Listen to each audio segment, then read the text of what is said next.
Hi, this is Tony from Cypress, Texas, and you're listening to Bad Dog Agility, where the naughty dogs train. I'm Esteban. And I'm Sarah, and this is episode 7. Today's episode is brought to you by Advo Agility, specializing in health and wellness, weight management, vibrant energy, and sports performance for the human half of your agility team. Advo Agility is run by Janae Cunningham, a fellow competitor who understands the demands of agility competition. Visit Janae at advoagility.com. That's ADVO agility.com. There will also be a link to her site on our podcast page. Today we're talking about mental management and how it fits into competitive dog agility. We're fortunate to have as our guest 2012 AKC World Team member and reigning AKC National Champ at 26 inches, Daisy Peel. Daisy, welcome to the podcast. Thank you for having me. I'm happy to be here. You're welcome. Well, first, congratulations on a fantastic first half of 2012. In addition to winning nationals and earning a spot on the U.S. World Team, you also went out and won the WAO. Yes. That's a very nice beginning of the year. Well, and there was another event actually that doesn't get too much press at the moment because it's not very well heard of in the United States, but there was an event that I attended in March in Santiago, Chile, called the Americas and Caribbean, and we won a gold medal there as well. Oh, very nice. Well, it's no secret that you've put a lot of emphasis on mental management, both for yourself and for your students. So how do you define mental management for the agility competitor? I would define mental management for the agility competitor the same way that I would define mental management for a parent or a coach or a football player or anybody participating in a competitive sport. And here's how I would define it. Mental management is the process of improving the probability of having a consistent mental performance under pressure on demand. Okay, that sounds like a very precise definition.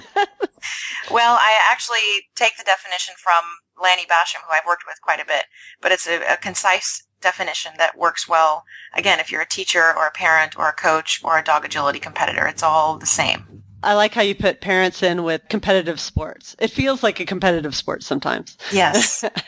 So Lanny Basham was kind of your introduction into mental management? He was. I was interested in the topic before I met him. I just wasn't sure that I wasn't aware that I was interested in the topic. I had a dog named Fly. He's 14 now, but he was a pretty hot dog when he was younger. And our technical skills were pretty good. And yet time and time again, I would go into the ring pretty sure that I knew what I was going to be doing, and I would drop the ball or make a mistake. And there didn't seem to be any real reason for me to have made the mistakes that I was making. So I was getting increasingly frustrated. And a friend of mine in Washington State asked me if I would be interested in attending a seminar. She had invited him to come up from Texas. And so I plunked the money down and went to the seminar, and it was pretty amazing. And that was when I really sort of threw my weight behind the material and the philosophy that he had presented so that I could learn more about it myself. Was that seminar geared towards agility people, or was this just a general mental management seminar? That particular seminar, there were actually two parts to it. There was a single-day seminar, and I think there were 40 or 50 people in attendance, and a lot of them were shooters. It was open to anybody for any sport. And then there was another seminar that I attended that only 3 people got to attend, and it was 3 days. Wow. And that was the big one for me. That was a really big turning point for me. That was back in 2006. The year before I made the AKC Agility World Team the first time with my older dog, Jester. That was a big turning point for me. There have been a few people in my agility career that have really been mentors, and he's definitely one of them. Clearly, mental management has played a huge role in your success. What do you think is different now that you have mental management, in your back pocket? Well, it's not something that comes naturally to me. I never played competitive sports before I got into agility. And I think it's something that doesn't come naturally to a lot of agility competitors. I think there are probably a lot of agility competitors out there like me who never played any sort of sport before they got into agility. And we get these dogs and we learn how to do agility with them, and we plunk our money down on our entry fees, and we really have no idea what we're in for in terms of the pressure that we're going to be putting on ourselves to perform. Certainly, my outlook on competition has changed since I've gotten better at the mental game. It used to be I would step into the ring and my goal was to win, to beat my opponents. And now that's almost 180 degrees different. Now when I step into the ring, I'm thinking about my own performance with my own dogs, and I'm not really thinking about the outcome at all. It's all process and performance. I should qualify that and say that on a good day, that's what I'm thinking about. Right. I'm not perfect at it. Right. I don't think anybody is. But that's an interesting point. I hadn't really thought of the fact that the path that leads people to dog agility is not your typical path from like a sports type background. It really is, for most people, something that comes out of their relationship with their dog and has really nothing to do at the beginning with any sort of competition. But I mean, everybody listening to the podcast knows once you get started in agility, that bug bites you, and you never go back, and you go from one dog to the next, and your goals become higher. And a lot of people, you're right, just don't really know how to manage that. Yeah, it's been a big thing for me personally, and also the more and more I travel around teaching seminars, the more and more important I think it is for me to be able to present this as a topic to people that I meet as I'm traveling around. Because as I travel around, it's become more and more clear to me that the vast majority of agility competitors are not performing to their potential because they're held back by mental management or self-image issues. So, the vast majority of agility enthusiasts do not compete at a national or an international level. They go out on the weekends, they're having a great time with their dogs, but there's still a mental game there. How can mental management help that kind of competitor? That's a really good question. I think a lot of people who don't plan on attending a national event or anything out of their local area sort of discard mental management as something that's not for them because they don't have those lofty goals.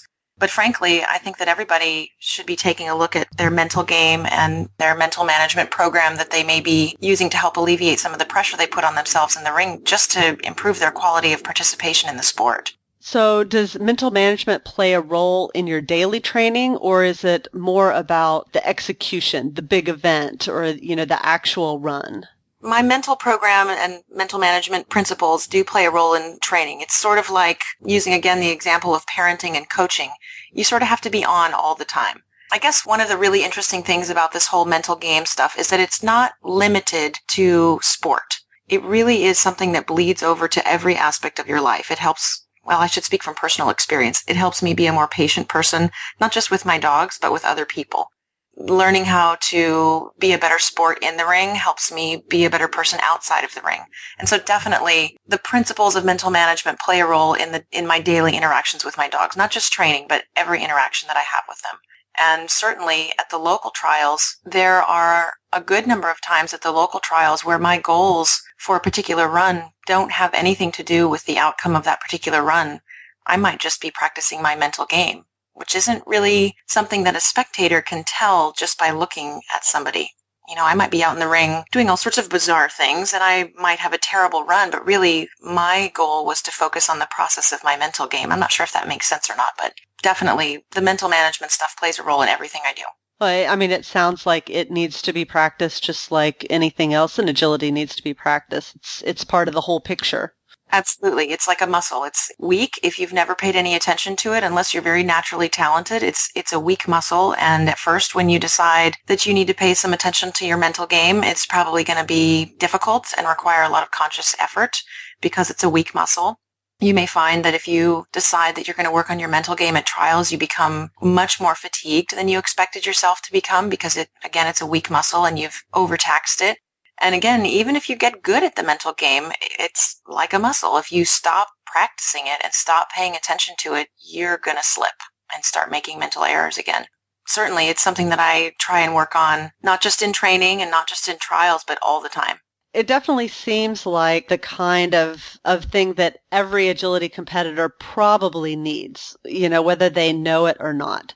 But are there certain kinds of mistakes, certain personalities of people that you think, what are the red flags that say, this is really holding me back. I really need to focus on mental management. It's more important than spending time on running contacts or this, that, or the other in training, that it kind of comes to the forefront.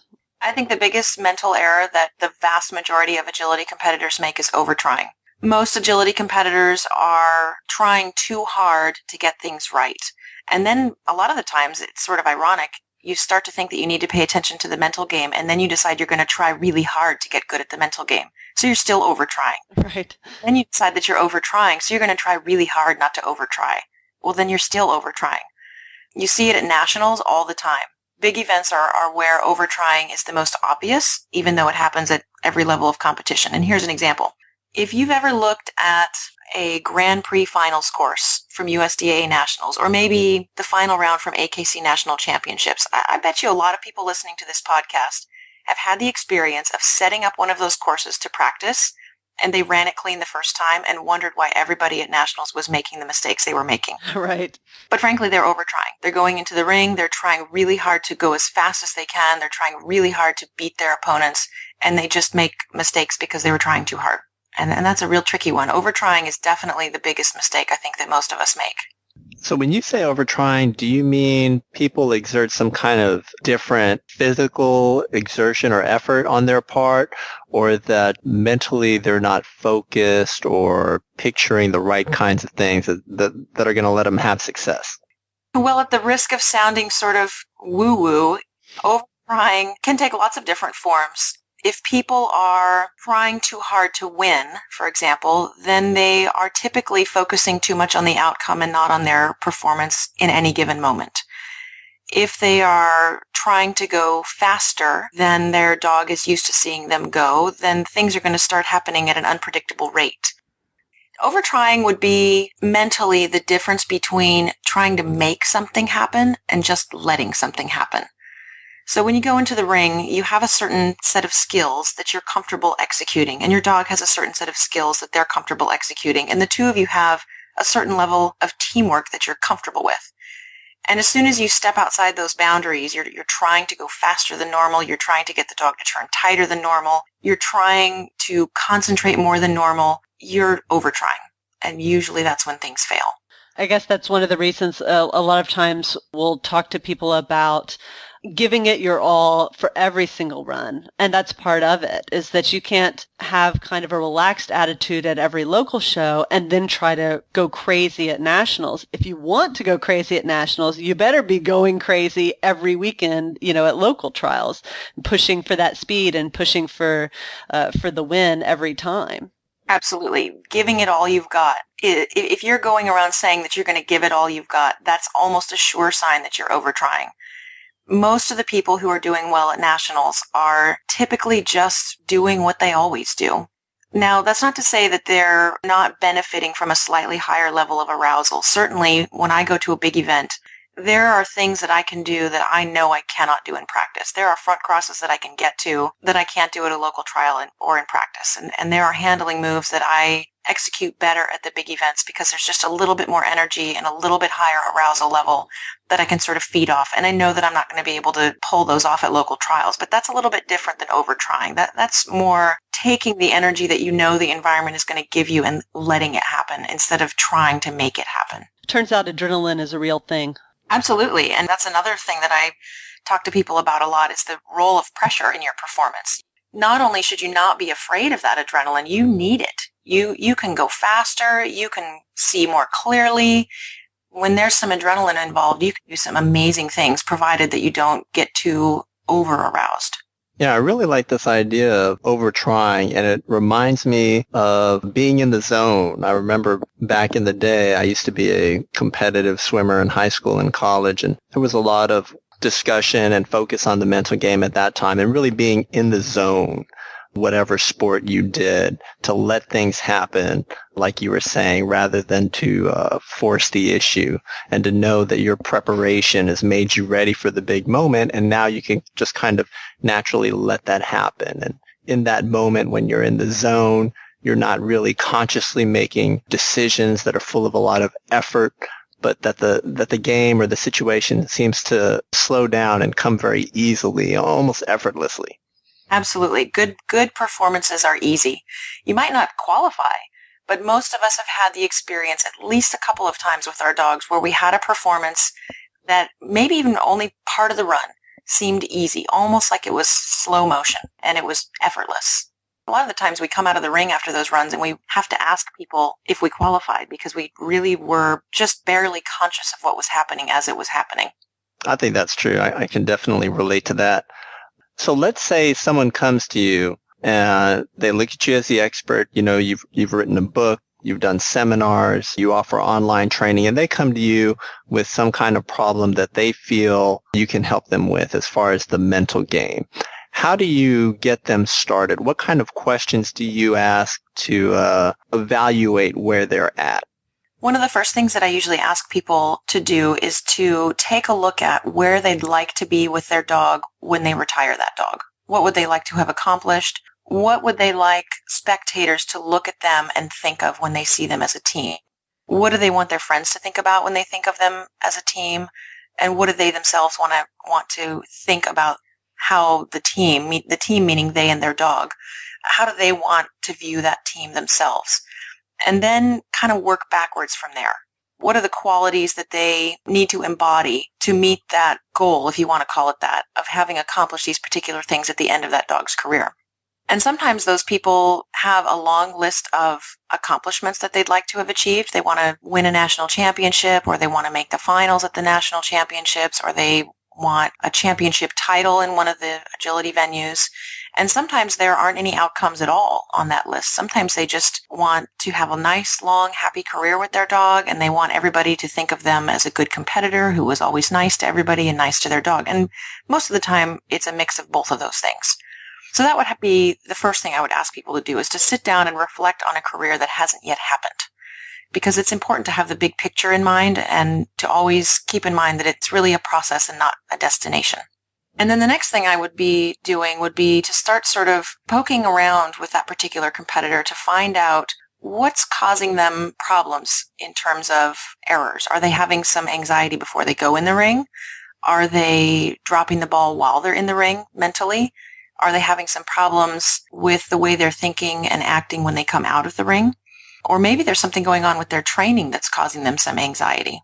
And then we'll usually go from there. I can't help but remember when we first started in agility and we were talking to instructors about nerves, and the advice at that time was to take a shot. To take a shot of like tequila or something before a run, and it would just mellow you out just enough so that you could do well with your dog. Or the old peppermint trick, right? Everybody's heard people say, well, suck on a peppermint so your dog can't smell the stress hormones or whatever. Those are the mental management strategies that came before, you know. Sure. Yeah, I don't know that that's changed much. If you go to a dinner after day one at Nationals, and you see a lot of the other competitors with drinks out there, so. That's right. true.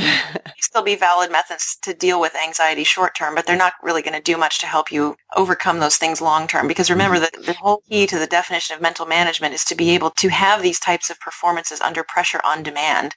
And it's all going to fall apart if you don't have a shot. Right. One of the big things that I try and get people to do is to look at their attitudes towards particular ways that they're feeling. So, for example, if you feel like you're suffering from a lot of nerves and a lot of anxiety, you could also describe that as being excited. There's not much difference between anxiety and excitement. They feel about the same. It's just the way you look at them that changes your attitude about them, if that makes sense. Right. And one of the big things that I constantly am trying to get people to repeat to themselves until they believe it and then continue repeating it is that you really cannot control events and you cannot control the outcome of events, but you can control the quality of your participation in those events. And that's a biggie for a lot of people.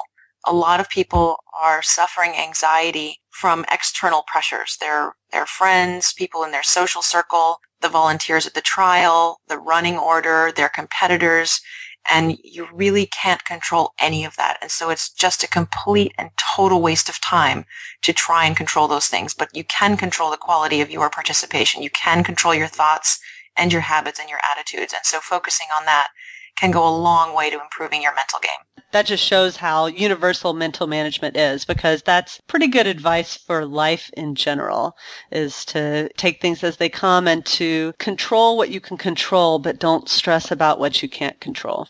Right. And I must add, as a disclaimer, I am not perfect at this. Nobody is. Not a mental game all the time, but I definitely try to be on it. And I think that one of the things that helps me relate to people who have problems with their mental game is that it is something that I continue to have to spend conscious effort to work on. As soon as I think I've got it made and I can slack off, my mental game starts to slip. So it's definitely something that requires constant nurturing and attention, even for me. And certainly one of the things selfishly that I really enjoy about teaching it to other people is that it allows me the opportunity to watch other people grow and improve. And it's sort of like getting all your friends to go on a diet with you when you decide to go on a diet. Right. It's built a really nice community of people who are like-minded. It's funny. I was just thinking how similar it is to dieting. I mean, I've dieted after both kids that I had when I was trying to get back into shape. And the thing is that you can do great all day long, and then all it takes is just one moment to just lose it, to eat everything in the refrigerator. It's hard to be always on, to be always vigilant, to be always on top of it. And in the beginning, it's typically harder because, like I said earlier, it's like a muscle that is very, very weak in the beginning, and you try and work on it consciously, and it requires effort. I remember back in 2003, when I went to my first AKC national championship with Fly, my goal was to have 3 clean rounds. I didn't even care about getting into the finals. I wanted to get into the finals, but really I just wanted to have 3 clean rounds. And I made it to the finals, but boy, by the time I made it to the finals, my brain was applesauce. There was just nothing left. And it was just because that mental management muscle was very, very weak, and I really had overtaxed it just trying to run 3 regular rounds clean. No, I totally understand that. I remember way back when, 2008, running in the Challenger round, and after the Challenger round, sitting down in the stands and thinking that I might throw up. My abdomen was just so tight and tense. It's the same 30-second run you did in the challenge round that you do any weekend at a local trial, but there was some quality of the run that made it different, physically more demanding, exhausting, and just a lot harder on your body. But at the same time, really thrilling. That's right. It's a rush that just can't be duplicated. Oh, Daisy, I think you need to have a class specifically for spouses or parents of competitors, because when I am not running a dog and I am there as a spectator watching a Esteban run, oh, God, I have never been more stressed out in my life at an agility trial than I am watching him run.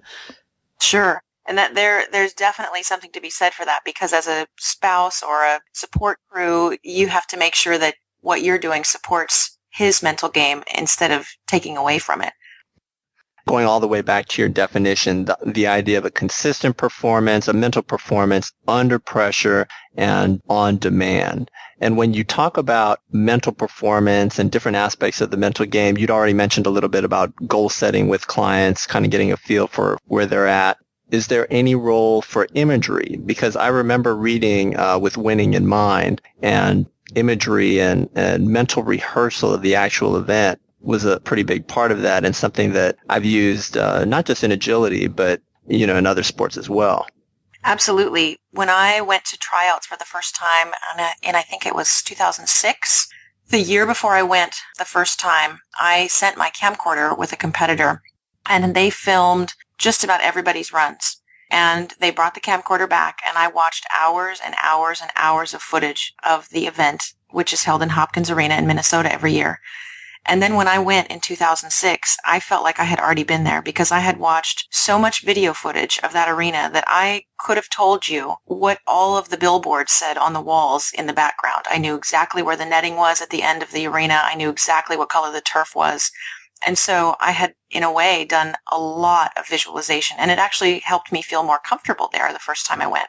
If somebody's going to a show in a new environment, nowadays, there's almost always been a trial that's held in that particular venue before, and you can go on YouTube and search for the name of that venue and the keyword dog agility, and you can almost certainly pull up a video of somebody competing in that venue. So if you're one of those types of people that sort of needs to see the venue before you get there, that can be a really helpful way to get your bearing on what the venue looks like before you even get there. Another thing that I have people do in terms of visualization is to make a highlight reel, to pull together all of their clips of recent runs where they're doing good things, not just looking at their errors, but doing good things, and splice them together with a piece of music and watch their video before they have their first run in the morning, so that they can, I'm not sure visualization is the best term for it, but so that they can sort of relive those good moments and get themselves into the same headspace that they were in during those good runs. We like to watch The Karate Kid and Rocky. That's our right. mental management. I may have watched Babe 2 one year. Oh yes, Babe. That's another good one. Maybe That's when we another- went to yeah. Long Beach. I like watching Babe. My favorite movie right now that I watch over and over again is a movie called Buck. I think I've seen it 4 times. Buck? Like Uncle Buck? Buck it's a documentary about this guy. His name's Buck Brannaman. He travels around the country 9 months out of the year teaching 4-day horse clinics, colt starting clinics. And he's another one of these people that you can just kind of tell that this guy's got the right attitude about life. And that's a really good one for me to watch if I feel like I need to sort of get a mental attitude adjustment. It's pretty amazing. If you haven't seen it, it's an amazing movie. Oh, interesting. We'll have to add that to the watch list. Yeah. The after the kids go to sleep list. You could probably watch it when they're up. It's pretty G-rated, but he's a pretty amazing person. All right. Well, we'll dig that up and we'll put a link on the post for the podcast as well. You talked about Lanny Basham. He wrote the book With Winning in Mind, and he was who gave that seminar where you kind of discovered mental management as something sort of specific.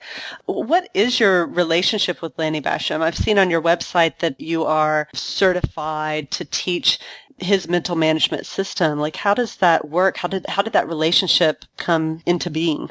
Well, after I went to that seminar in 2007 rolled around and I made the AKC World Agility team with my dog Jester. And we were scheduled to go to Norway that fall. And it had been my goal to make the team. Talk about a lesson in goal setting. My goal wasn't even fully formed enough to have been, I want to go to the World Championships. My goal was simply make the team. I had no plan for what to do once I made the team. I just wanted to make the team. So when I made the team, one of the things that I was really unprepared for was the level of scrutiny that suddenly was coming at me from all directions. Some of it was supportive and some of it wasn't supportive. And because I had gone to that 3-day seminar with him, there was some phone follow-up that was involved, and I took advantage of it. I would call him and talk to him about these problems that lots of people wish they had, really. And then last year, I kind of kept in touch with him throughout the years via email and a couple phone conversations. But last year, he had a coaching seminar down in Texas. And I thought, I want to go down and learn more specifically how to communicate and connect with people who have different learning styles than me or different personality styles than me. How can I learn to better put lots of different hats on to reach lots of different types of students? So I headed down in March last year to his coaching clinic. And I kind of kept bugging him about, this is good material. We have to figure out a way to bring this to more people because he really doesn't do much with the agility community anymore because he's pretty busy with the pro golfing community at the moment. And so I just kept pestering him. And then a couple months ago, I had some time to go down to Texas where his headquarters are located. And he had some time for me to go down there. So I went down and spent a couple days hashing out some of the stuff with him. And here we are. Interesting. Yeah. Before a few years ago, my idea of mental management really focused about the actual event, whether you're playing basketball and you're trying to shoot a free throw or you're doing agility and you're in the ring for those 30 seconds. But now I've kind of broadened the concept of mental management to include things like how you think about the trial that's coming several months down the road. You've qualified, you're going to be there. I'm sure that's on your mind, Czech Republic. Something that you think about. Is there a plan that you have for that? Is there a way to say, today's Monday and for 24 hours, I'm not going to think about that trial? Or is it something where you think about that trial every day intentionally in preparation for that event? There are a couple of different plans that I have for myself and that I recommend people have for themselves. First of all, there's the actual specific plan that you're going to have just before you walk into the ring. It's called the anticipation phase. Those things that you're going to do just before you walk into the ring to get your conscious brain to switch off, to quiet down. So all of those thoughts that you might be having just before you're going into the ring, are you going to be able to do this? Are you going to be able to do that? Are you worried about this? Are you worried about that? Did the gate steward say something just before you went in the ring? All of that stuff has got to be turned down or turned off. So at those big events, that's even more important because you're way out of your comfort zone in terms of environment. It's just not something that you get to practice every weekend or even once a year. Last year in France, there were, it wouldn't surprise me if there were 10,000 people in that stadium. And that's just not something that you can practice or visualize for. I'm sorry. It's just not the same. But what you can do is have a plan in place that you it's almost like a conditioned response, something that you've practiced enough times that when you either say your mantra to yourself or visualize your picture to yourself, or maybe you're singing a song to yourself, or maybe you're tapping your toes 3 times, or whatever your specific personal plan is, it's something that you've practiced. And when you set that little ball into motion just before you go into the ring, your conscious brain responds. It's a conditioned response because you've practiced it at other trials, and your brain shuts down and you are ready to just execute. So that would be one of the plans that I would be working on even now at the local trials. I'm trying to make sure that I've got that plan in place so that when I get to that big event, even though I'm not in a familiar environment, once I set that ball rolling, my brain knows just what to do. So that's sort of the one plan that I have for the mental program that I'm going to run when I get to World Championships. Mm-hmm. Mm-hmm. The plan is sort of a bigger picture plan. I've got a certain number of months between now and the big event. And I have to split those days and months into different phases where I'm going to plan to have accomplished different things. So, for example, right now, I'm just coming off of a few weeks of rest with myself and my dog. After tryouts, we took a few weeks of rest. And now's the time where I'm going to be trying out anything new that I'm maybe not quite comfortable with, including an exercise or fitness program if I'm trying to get into shape or trying to improve my sprinting times. By the time August rolls around, I'd better be in the kind of shape that I want to be for the big event. If my fitness level is still changing that close to the event, then I'm going to have problems with my timing. And anything that I'm not comfortable executing at that point, I'm probably going to want to avoid working on. So by the time late August rolls around, I'm in a phase where I'm getting ready to peak. I'm working on things that are comfortable. I'm sharpening those tools so that they are fine-tuned. They're sharp as they're going to need to be for the event. And then by the time the end of September rolls around, I'm definitely ready to go.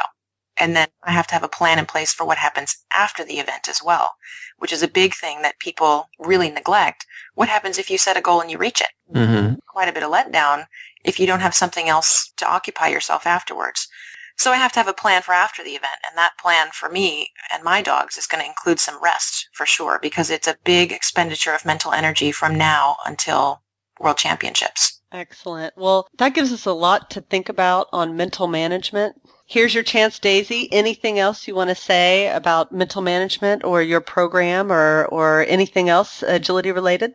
Well, certainly you can take a look at my book that I've written with a student of mine who actually was working with the Canadian figure skating team years ago and helped me write Clear Mind, which is a book on goal setting.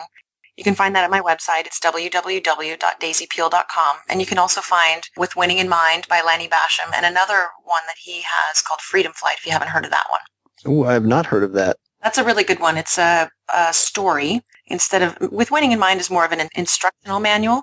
Freedom Flight is more of a parable, I guess is a good word. It's all of the mental management principles bundled up into a story. So if you're on your way to a trial and you want to listen to a good story that will remind you of good mental management practices, Freedom Flight's a nice one to pop into the CD player. Cool. And now when the agility competitor decides, hey, I'm gonna get this book by Daisy Peel, what kind of broad topics are going to be covered in there that they can expect to see? The book Clear Mind is all about setting goals and periodization training. So setting a big picture goal and then setting the smaller goals that are going to help fulfill your big goal, and then putting those goals to a calendar so that you can pace yourself and not get burnt out, but also making sure you're keeping on track with your goal, reasons why you should set good goals, some thoughts on thinking about performance rather than outcome, and something about the mental game as well. I have one other question. You run into a lot of competitors that will tell you something like, I can't do front crosses because I'm not fast, I'm not that kind of handler, or more commonly, I'm not young, I'm not fit, I'm not skinny, I'm not athletic, I have a bad knee. They give you several reasons for why they can't do any one particular thing, or maybe why their dog struggles with weave pull entries or contact performance. Would you say that that sort of an attitude is something that falls under the broad category of mental management, and what can be done for that?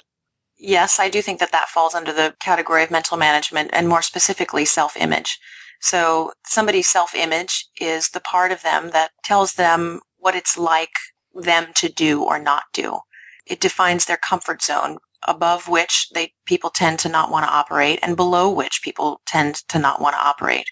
So when someone says they're not fast enough or young enough, in their mind, and maybe out loud, they're saying to themselves, it's not like me to be able to do a front cross. It's not like me to be fast. It's not like me to be able to get my dog around a course clean. And of course, if you repeat that to yourself often enough, it becomes reality. Whether or not you're actually capable of doing those front crosses technically or physically is sort of beside the point if you don't believe you can do them. Now, certainly, there may be some technical skills and tactical skills that a handler needs to work on to make sure that they're employing good handling strategies so that they can get to a front cross or something like that they didn't think they could get to. But when someone says something like that to me, that's a self-image problem right there. And I'm sure there are people that literally can't. They really do have, a knee issue that prevents a particular move or whatever. But I would also say it is probably the small minority of the people who say that. Yes. And as I said earlier, I think most agility handlers are capable of more than they believe that they are. Most of us, with some tweaking to our attitudes, some tweaking to the way we think, and maybe some tweaking to the way we handle or train, can accomplish more than we previously thought that we could. And getting outside your comfort zone can be a biggie. For me, for a long time, I made it to the finals at USDAA and AKC Nationals with Fly multiple times and never could run clean. It was not like me to make it to a final event and run clean. And I had proof. I did it again and again. I'd make it to a final event and not run clean. So I really had to convince myself that it is like me to run clean in the finals. It is like me to run clean in the finals. And that was a big struggle. And I finally did it. That was a hurdle that I had to overcome. And a lot of people have that even at local trials. They're telling everybody around them. They're not just thinking it. They're saying it out loud that it is not like them to qualify. That it is not like them to do this or that. Some people even wear shirts that say on the front of their shirt that they are a terrible handler. Right. It's absolutely a mental management problem. If you are out there listening to this podcast and you have a shirt on that belittles you as a handler, you have got to get rid of that shirt. I love it. I love it. Yeah. My 7-year-old, I just read in his writing journal, he wrote the quote, "I can do more than I think I can," which he got from his martial arts training. But it's basically sums up what you just said, that people can do more than what they give themselves credit for. So that could be a good mantra. If you don't have a mantra and you want to just use that one, there you go. I can do more than I think I can. Wisdom from the mouths of babes. That's right. That's right. At the end of the day, whether you only ever want to do agility in your backyard or you want to go to world championships, the whole thing is about self-improvement. And this is something that needs to be paid attention to so that you can help achieve that. Well, thank you so much, Daisy, for coming on the podcast and talking about mental management with us. I hope we have been able to bring this to our entire listening audience and give everybody a peek into mental management for agility. Thank you for having me. I've enjoyed listening to your previous podcasts, and I'm looking forward to the next one. Thank you. If you're looking forward to our next podcast, sign up for our free newsletter and get periodic updates on the recent articles and podcasts. We also want you to call in and introduce the next episode. Check our website for details. We love interaction and feedback, so like us on Facebook, rate us in iTunes, and leave comments on the website at baddogagility.com. Happy training!